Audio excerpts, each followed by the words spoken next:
So first, we're going to give a shout out for my new Warriors merch. Welcome to Auro Focus. Voices leading change. Mike King came for a visit, and what a visit it was. I think it was like you said in your gratitude. Actually, that was an experience that I will carry for a long, long time, because obviously he has a high profile, and it's not like he almost already has celebrity status profile, right? Yeah. But obviously what he does is for a very traumatic situation, and he does amazing things for communities. But the energy. The energy, the authenticity, he's just unapologetically himself. He will tell you what he's thinking. He will give you examples, real life examples. Like, he's just himself, and every word that he said, you could tell it was just, there was nothing fake or rehearsed. It was just him being him.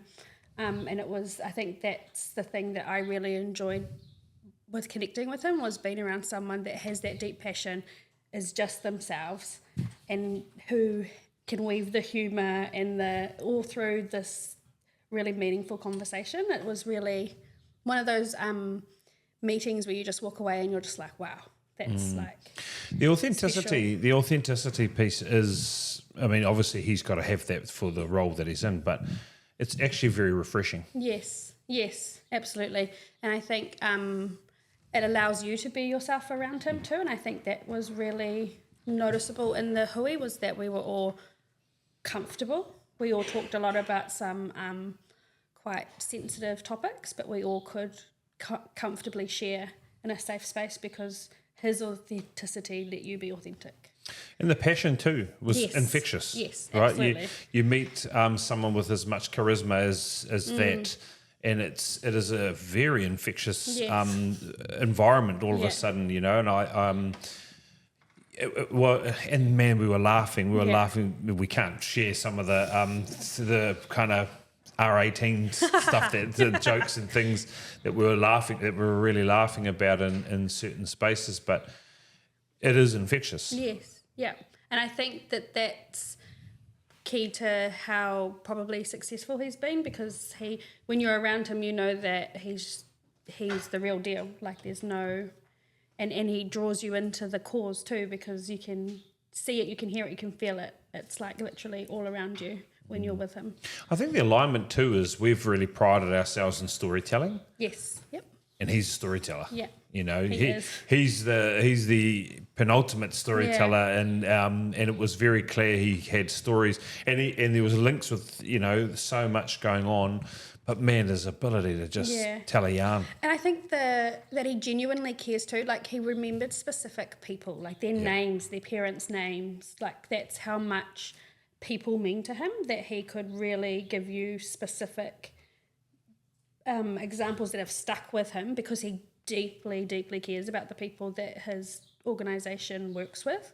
And I think that really stuck out for us, because we're really passionate about our people, our tamariki, our whānau, and to see someone who's able to tell a story, has a good sense of humour, deeply passionate, genuinely cares. Like, there was just so many things where I was like, this is such good synergy for us. The micro focus that he was able to do was quite astonishing.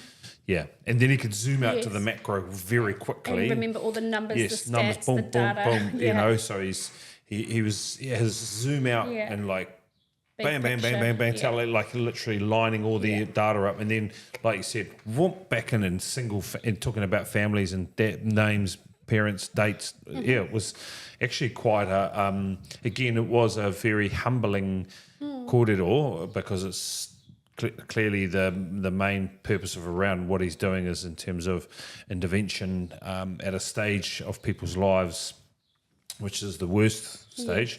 But it was just this ability to put details, And I guess when on the kaupapa he's talking to, those details matter.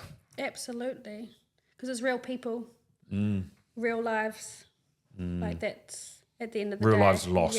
And real lives impacted, the people who remain. And the details are important in terms of, even for us, we were talking to him about early intervention strategies and what we believe we could do, and what we, as part of the synergies we're talking to. We know that you and I and the rest of our team, we have placed so much value on early intervention in our sector. There was having an ability for us to then show our micro view on what we see and then the macro. It was important, but actually details matter for us too. And I know he certainly felt that we had a very clear grasp on our micro and macro as well. Yeah, and I think it was really reassuring that I don't think we had to kind of sell him anything. We were on the same kaupapa, just a different age group essentially. And it's not because he doesn't see the value in that age group. It's just I think he has got so many resources pulled into so many other spaces that maybe they can't get down to that age level, but we're already there.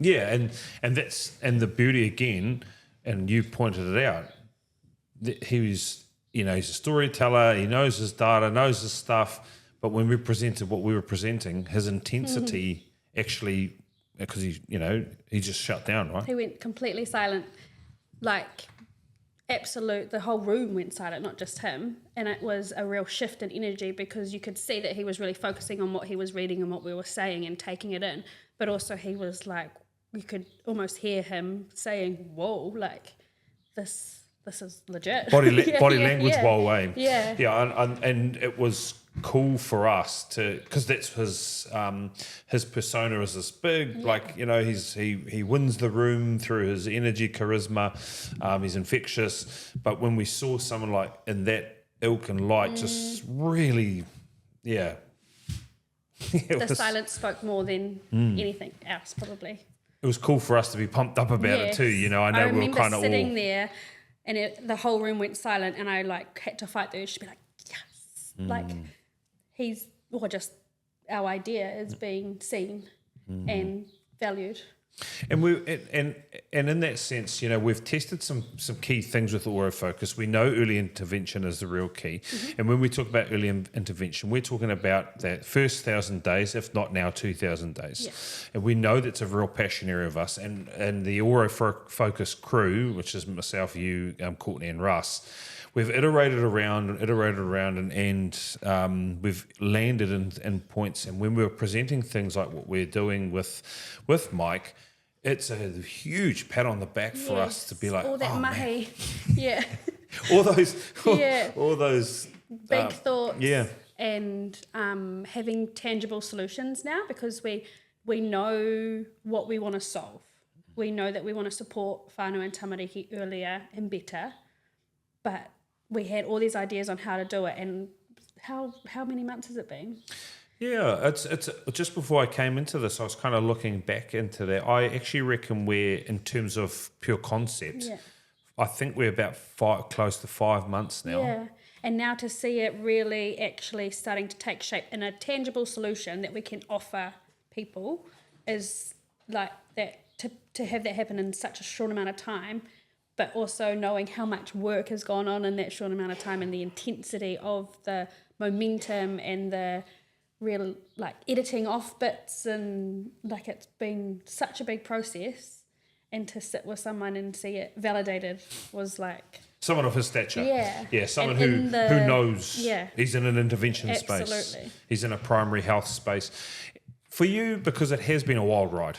Yes, it has been. So far. Yeah, and I think it's going to get rough. Yeah. We've just been talking about Rhodes' husband's fishing trip, and when I think about a boat that doesn't know where it's going, then what are we catching?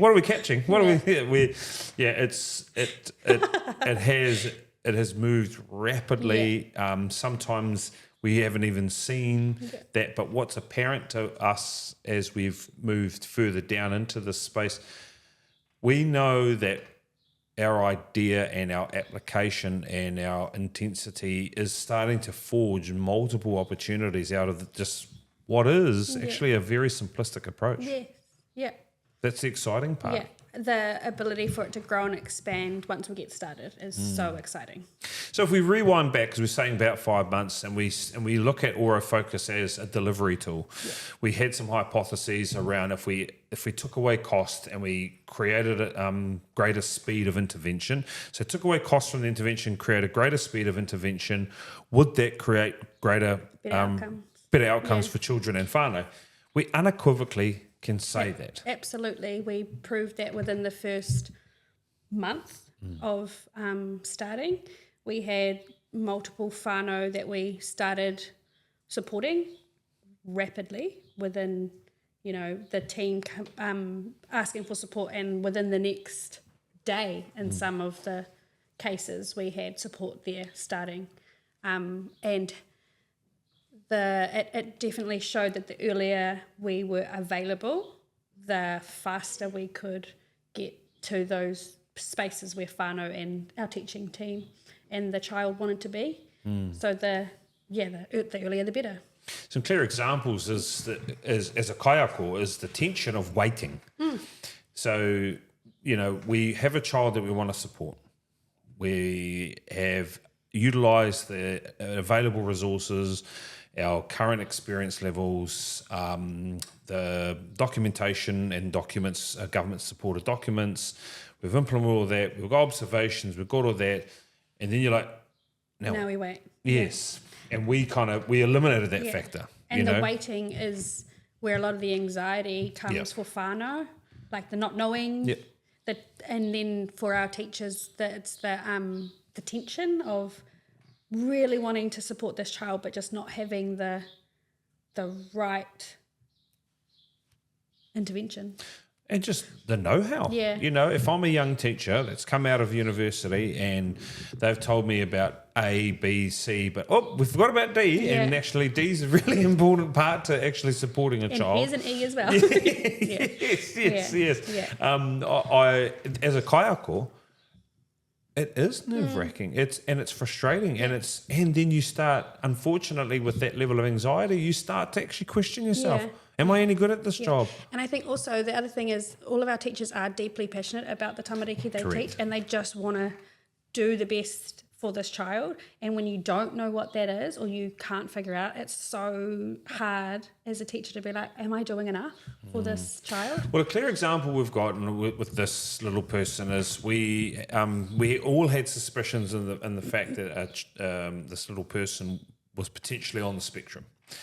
We knew that was the case. We'd spoken with whānau about it, and they had decided themselves we were going to make an intervention, and they wanted to go private. And they got told 10 months to see anyone, which is heartbreaking, not just for the whānau, but also because for us as teachers, we had reached our realms of understanding to support in this space. And we had challenges around speech, and there was a whole range of things that were intervening.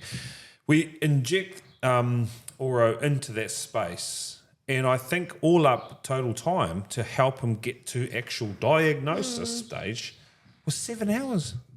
That's not even a work day. Yeah. 7 hours or 10 months. Yes. And that's just one example of, when it's so funny, it's shout out to Mr. Tamfield. He always talked to me about hypotheses and blah, blah, blah, blah, blah. And I was like, whatever, mister, just hurry up, man. I don't know what you're talking about. But let me get to the science part of blowing stuff up. Yes. I just want to set stuff on fire. I can imagine. But when we started talking through, actually, we have hypotheses around these things, and we're going to test it out. Hasn't it been great to see continual engagement with different realms? They're not just all the same types of behaviours or support needs. Actually, multiple, very diverse realms. Super diverse. Yes. Yeah. And actually all been successful. Yeah. Every hypothesis we've tested, we've actually come out on top. Yeah.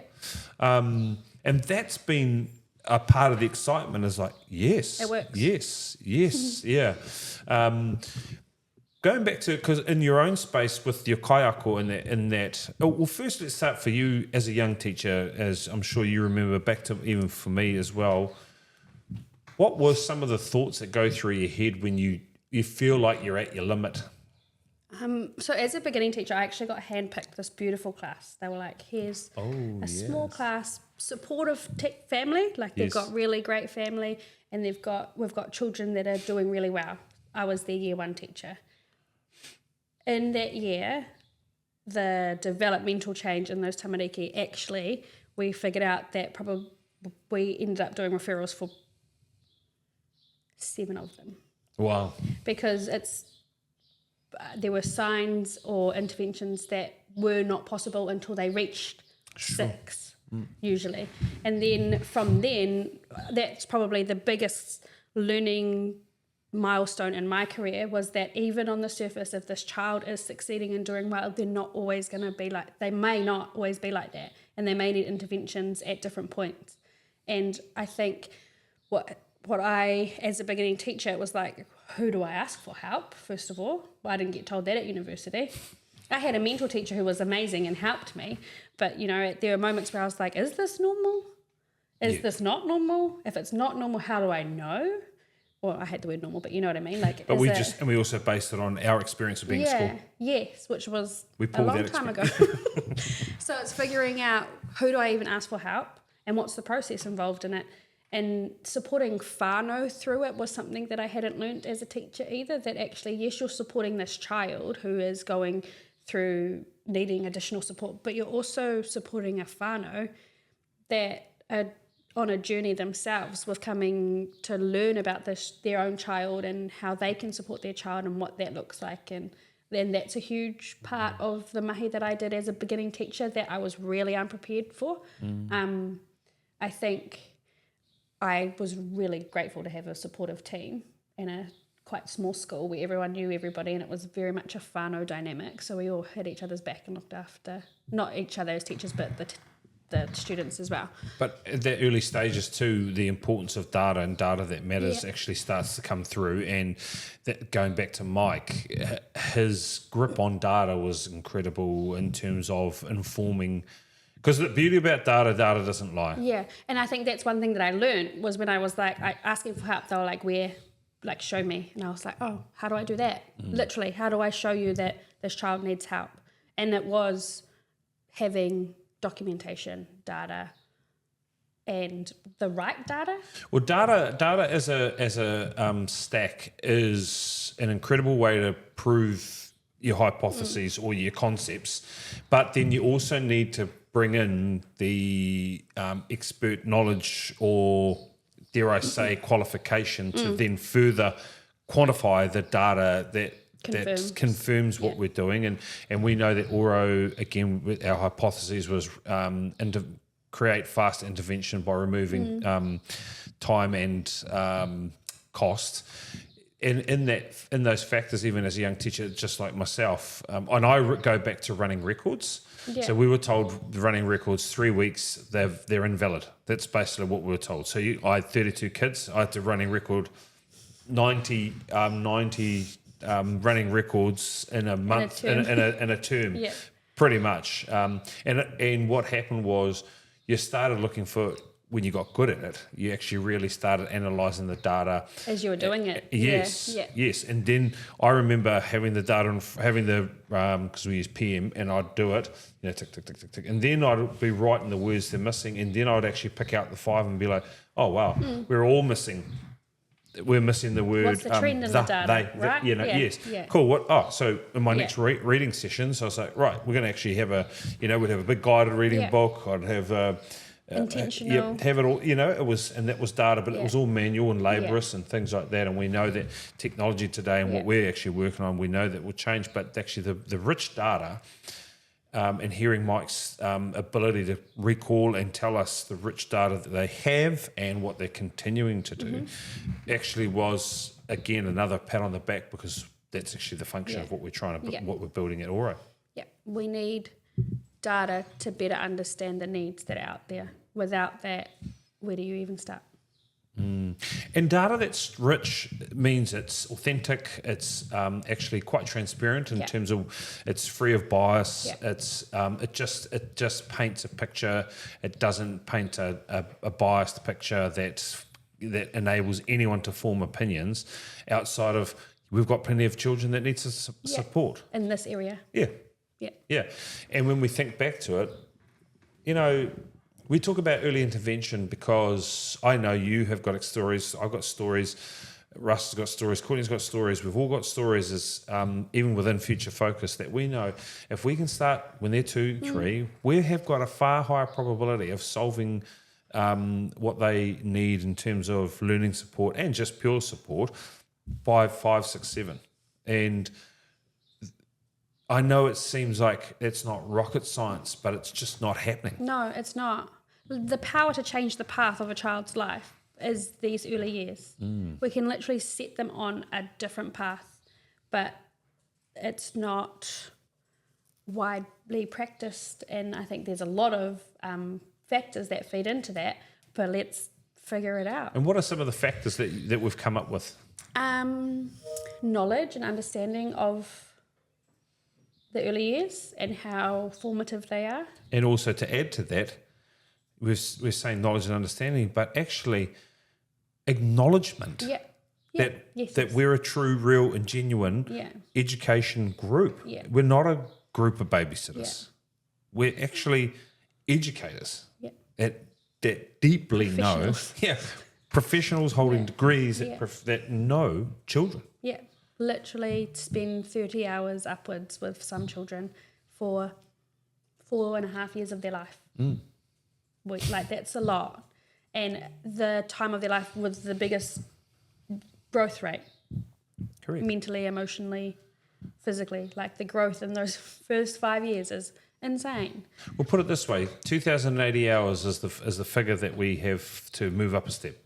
So let's give that to a child, 2,080 hours.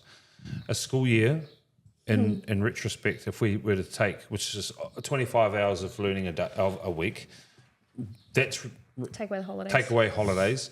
Take away lunchtime and morning tea. Actually, you're down to about 20 hours. So if we're looking at that across 52, well, not even across 40 weeks, you know, we're talking about 800 hours. We're actually doubling. Yeah. We're actually doubling the time. And we've got an intensity of greater intensity of the number of participants in the room, adults, participants in the room, to gain, and this is what Russ talks about, is the triangulation of opinion, so that when we do see what's going on, I can say to my mate and my colleague over there, hey, this is what I'm seeing, what are you seeing? And you know, the power of the rich conversation is there because you've come from greater experience. You might be like, well, maybe that's a you problem, or you know, maybe you know, it's just such a the richness. Man, come on, man. This is when we say it out loud, it's just like, what the hell? It's obvious. Yes, like we're cramming in the primary school years. We'll be 6 months. In 6, literally. We're achieving almost a dub time and a half. And they don't just have one teacher in that time. Yeah. They've got 2, 3 or 4. So the power to have influence and support for that child from a number of adults in that space is huge. And we create beautiful, healthy food. Yep. Right? And we allow them to sleep through the day, which is, you know, if we could, there's a reason why whole countries have siestas. You know, it's all these factors that I know when we start talking out loud, they're in our favour. They're in our favour because, frankly, we know that we can sort opportunity and support for people far earlier in a way more effective way. We've got exciting stuff coming for Auro, and I know that we're not going to share a lot out there in terms of exactly what we're doing because we're still finalising stuff. But it is a watch this space type scenario, and it's been very exciting. It's massively exciting. So exciting. Yeah, and I think it really drives a passion for our work even further because we've actually got solutions. We do. They're coming. They're coming. And I love being on the ride with you. I know there's been at the times we've been like, whoa, I don't really know this is moving so fast. But where's the eject button? Yes, where's the brakes? But really, what a wild ride so far, and it's only been 5 months. Yeah, imagine us in 5 years. That's what and you know what? It's funny you say that because I actually thought about that on my morning walk this morning. I was like, what is this in 5 years? Like, what does this look like? And, you know, I started thinking of some of the babies who have got, you know, throughout the centres. I started that because that's 5 years. What does that look like for them? What does that look like? And actually, I did not find anything that was detracting me away from what we're doing as being negative or risky. Actually, I just felt a very strange level of peace. Yeah, because there's always going to be children. There's always going to be children that need extra support. So let's support them. Can't wait. Up the waz.